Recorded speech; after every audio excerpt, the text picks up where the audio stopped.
সুপ্রিয় দর্শক মন্ডলী, বাংলা 52news.com এর পক্ষ থেকে সবাইকে জানাচ্ছি আন্তরিক শুভেচ্ছা। বাংলা 52 নিউজের নিরন্তর চলে চলা অনুষ্ঠানে আমাদের আজকের অতিথি বাংলাদেশ জাতীয়তাবাদী মুক্তিযোদ্ধা দলের ভাইস প্রেসিডেন্ট, সিনিয়র আইনজীবী জনাব মুজিবুর রহমান সাহেব। কেমন আছেন? জি, ভালো আছি ইনশাআল্লাহ। ভালো আছি।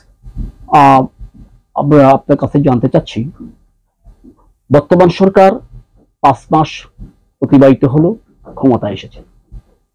দীর্ঘদিন পর হঠাৎ করে সেনা প্রধান বেগম খালেদা জিয়ার সাথে সাক্ষাৎ করলেন। তার পরবর্তীতেই উনি দেশের বাইরে চিকিৎসা হতে গেলেন। জনগণ এটা -2 ধারণা নিচ্ছে। আপনার মতামত কি? যেখানে আমি আমার বক্তব্য শোনার আগে বাংলা 52news.com ইউটিউব চ্যানেলের যারা দর্শক শ্রোতা, যারা এখন এই আমাদের এই অনুষ্ঠানটা সাক্ষাৎকারটা শুনছেন, তাদেরকে সহ এবং আজকের এই অনুষ্ঠানের যে উপস্থাপক এবং অত্র চ্যানেলের যে সম্পাদক কাজী আওলাদ হোসেন সাহেব, ওদেরকে আমার আন্তরিক শুভেচ্ছা ধন্যবাদ জানিয়ে আমার বক্তব্য আমি উপস্থাপন করছি। ফয়সাল সাহেব আমাকে একটা প্রশ্ন করেছেন যে বেগম জিয়ার সাথে সেনা প্রধান কিছুদিন আগে সাক্ষাৎ করেছেন, এই সাক্ষাতের পরেই উনি বিদেশ গেলেন, এটাকে -2 কোনো ফর্মুলার কোনো ইঙ্গিত বহন করে কিনা? আসলে সত্যিকার অর্থে বলতে কি জানেন, আমাদের যে জেনারেল যিনি চিফ, সেনাবাহিনীর চিফ, উনি অত্যাধিক ভদ্রলোক। সেই ভদ্রলোক বিদায়ী এবং ওনার একটা যে ভদ্রতার দৃষ্টিকোণ থেকে চিন্তা করে উনি সাবেক 3 প্রধানমন্ত্রী, অসুস্থ প্রধানমন্ত্রী দেখতে গিয়েছিলেন। এখানে -2 ফর্মুলার কোনো বিষয় আমি আছে বলে আমি মনে করি না। এটা জাস্ট একটা সৌজন্য সাক্ষাৎকার ছিলেন। তারপরে বেগম জিয়া বাইরের বিদেশে গেছেন চিকিৎসার জন্য।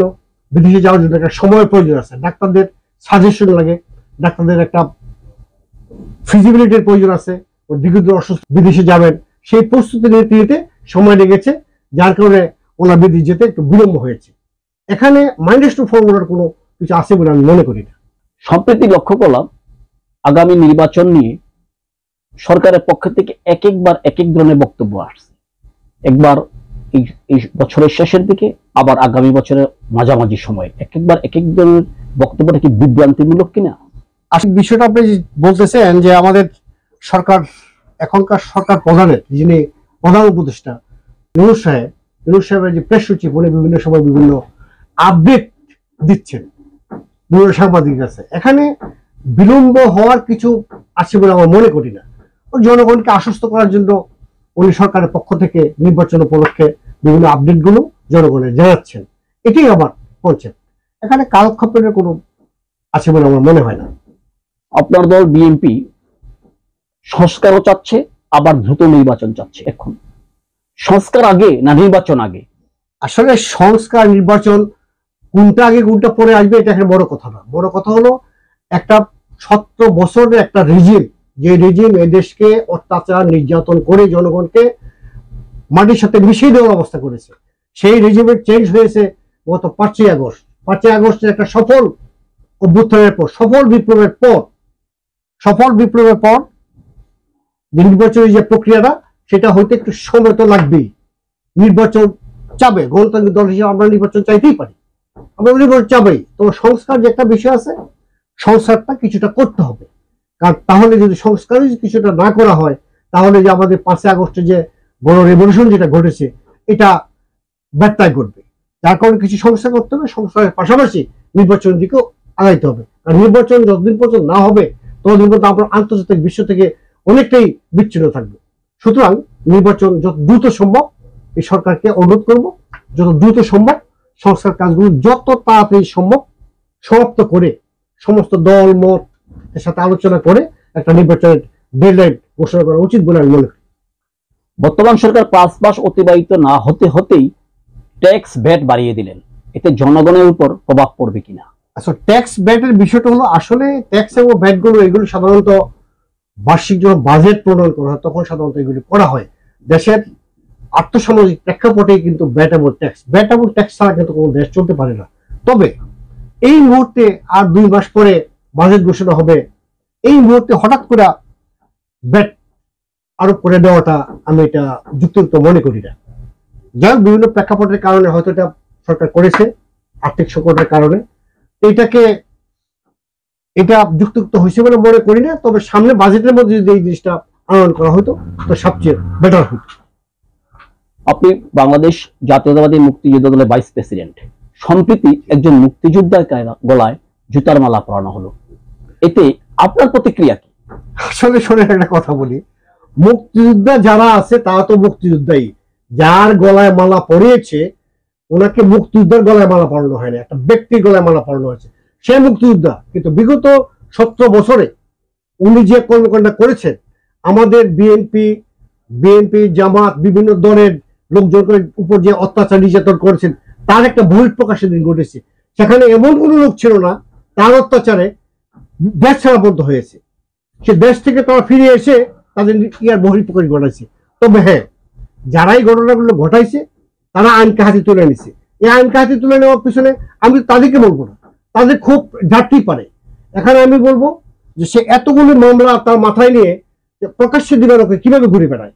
এখানে গভর্নমেন্টের উচিত ছিল তাকে অ্যারেস্ট করে জেলে রাখা। তার যে অপকর্ম, সে অপকর্মের প্রায়শ্চিত্ত হিসেবে তাকে জেলে রাখা এবং তার দ্রুত তার বিচার করে তার শাস্তি নিশ্চিত করা, যাতে এই জনগণের যে খুব এই যে বহিঃপ্রকাশটা ঘটছে এটাকে আমি মুক্তিযুদ্ধকে অবমান করছে এটা আমি মনে করি না।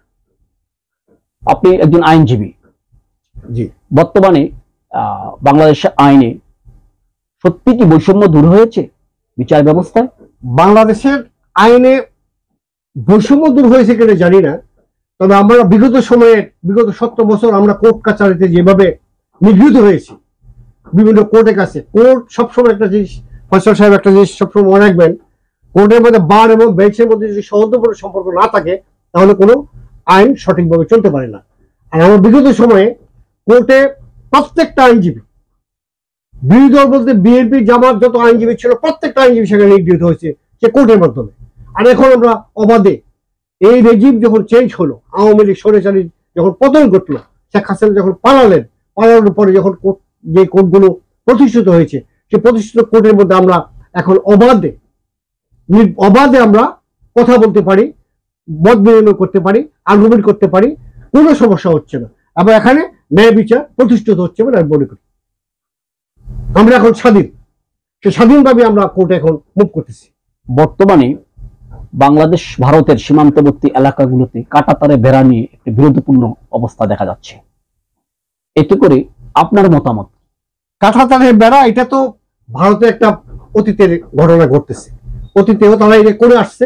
কিন্তু কাঁটাতারের বেড়াটা নিয়ে যেটা আমাদের দেশে যে আপত্তিটা সেটা হলো 0 পয়েন্ট থেকে 150 গজ পরে কাঁটাতারের বেড়া দেওয়ার কথা।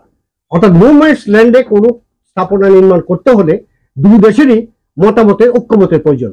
সেখানে তারা না করে এই কাঁটাতারের বেড়া দিতে আসছে। এখন প্রশ্ন হয়েছে, এখন কেন এই বারবার সীমান্তের মধ্যে উত্তেজনা বিরাজ করছে? উত্তেজনা বিরাজের একটাই প্রমাণ বহন করে, আমরা বিগত 17 বছর যাবৎ যে পররাষ্ট্র নীতি এবং বিভিন্ন নীতিতে ভারতের প্রতি যে তারা যে নিগৃহীত আমাদের করেছে, বিভিন্ন হত্যাযজ্ঞ চালিয়েছে, তার কোনো প্রতিবাদ বিগত সময় হয় নাই। আমরা দেশ ছিলাম সেটাই আমরা বলতে পারি নাই। এই কাঁটাতারের বেড়া, এখন কাঁটাতারের বেড়ার মধ্যে বাধা দিয়ে যায় গিয়া, ন্যায় সম্মত বাধা দিয়ে যায় গিয়া বাংলাদেশের সেনাবাহিনী এবং বিজিবি এটাই প্রমাণ করতেছে যে আমরা বাংলাদেশ একটা স্বাধীন দেশ, আমরা আছি, আমরা বাংলাদেশের স্টেবিলিটি আছে বিদেই আজকে আমাদের ন্যায় ভিত্তিটা, ন্যায়ের বিষয়টা আমরা তুলে ধরতে পারছি। আন্তর্জাতিক বিশ্ব দেখছে যে ভারত 0 পয়েন্ট গেছে, তারা কাঁটাতারে বেড়া দিচ্ছে কেন? 0 পয়েন্টের পরে 150 গজ পরে তারা যা ইচ্ছে তা করুক, আমাদের কোনো আপত্তি নাই। তারা 0 পয়েন্টের ভিতরে আসবে, নোম্যান্স ল্যান্ডে আসবে কেন? আমাদের আপত্তি এখানেই। এটাই স্টেবিলিটি আমাদের সেনাবাহিনী এবং বিজিবি প্রমাণ করছে যে আমরা একটা দেশ আছি এবং আমরা স্বাধীন সার্বভৌম দেশ। ভারতের সাথে আমাদের বন্ধুত্বপূর্ণ সম্পর্ক আছে, এই সম্পর্কটা অবশ্যই আমাদের হইতে হবে সমতার ভিত্তিতে। আমরা একটা দেশ, স্বাধীন দেশ, স্বাধীন হিসেবে তাদেরকে সেই স্বীকৃতি দিতে হবে। তারা বড় ভাই সব আলোচনা করবে, আমাদের উপর চড়া হবে, আমরা এটা মেনে নেব, অসম্ভব কল্পনা। এটা কিন্তু সিকিম নয়, এটা কিন্তু হায়দ্রাবাদ নয়, এটা বাংলাদেশ। এই জাতি যুদ্ধ করে দেশ স্বাধীন করেছে, আমরা সেই স্বাধীন দেশের বাসিন্দা। সুতরাং চোখ রাঙানিতে বাংলাদেশের সেনাবাহিনী, বাংলাদেশের জনগণ ভয় করে না। 1971 সালে স্বাধীনতা যুদ্ধে পাকিস্তান হানাদার বাহিনী যে বর্বরতা চালিয়েছে, আজও তারা বাংলাদেশের কাছে ক্ষমা প্রার্থনা করে নাই। কিন্তু ইদানিং বর্তমান সরকার পাকিস্তান সেনাবাহিনী কমান্ডার দ্বারা বাংলাদেশ সেনাবাহিনী প্রশিক্ষণের একটা গুঞ্জন শোনা যাচ্ছে, এটা আপনি সমর্থন করেন কিনা? আসলে ফয়সল সাহেব, একটা কথা আমি আপনাকে বলি, ব্রিটিশ থেকে আমরা স্বাধীন হয়েছি, তাই বলে ব্রিটিশের সাথে আমাদের কোনো সম্পর্ক নেই? পাকিস্তান থেকে আমরা একটা যুদ্ধের মাধ্যমে দেশটা স্বাধীন হয়েছে, তাই বলে পাকিস্তানকে আমাদেরকে হেলায় ছেড়ে দিতে হবে কেন? পাকিস্তানকে আমাদের বন্ধু রাষ্ট্র হইতে পারে না?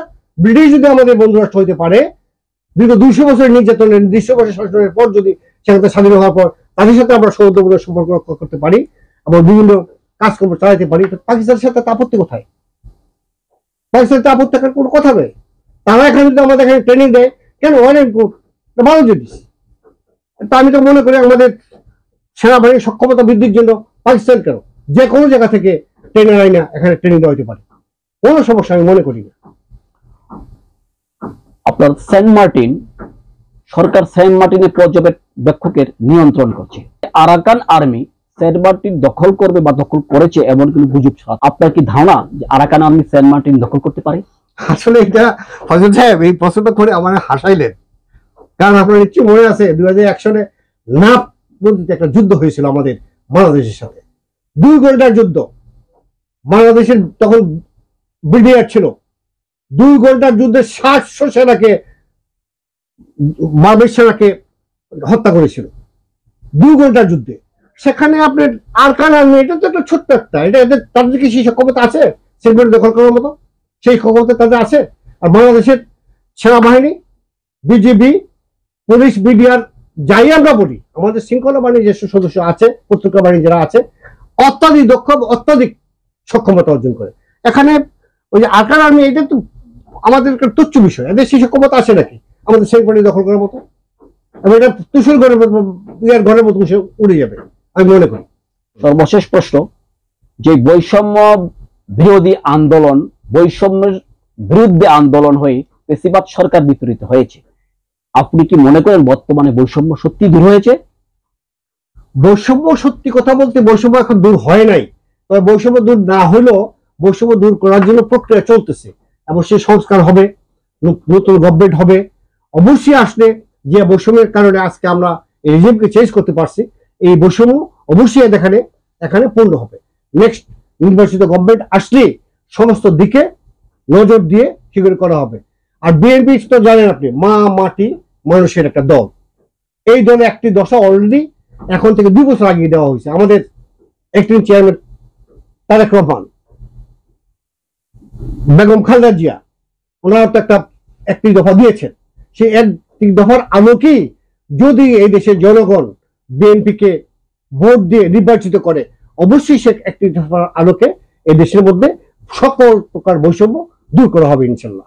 এবং সেটা অ্যাক্টিং চেয়ারম্যান, মাননীয় অ্যাক্টিং চেয়ারম্যান তারেক রহমানের নেতৃত্ব হবে আমি আশা করি। ধন্যবাদ জনাব মুজিবুর রহমান সাহেব, বাংলা 52 নিউজ থেকে আপনাকে ধন্যবাদ।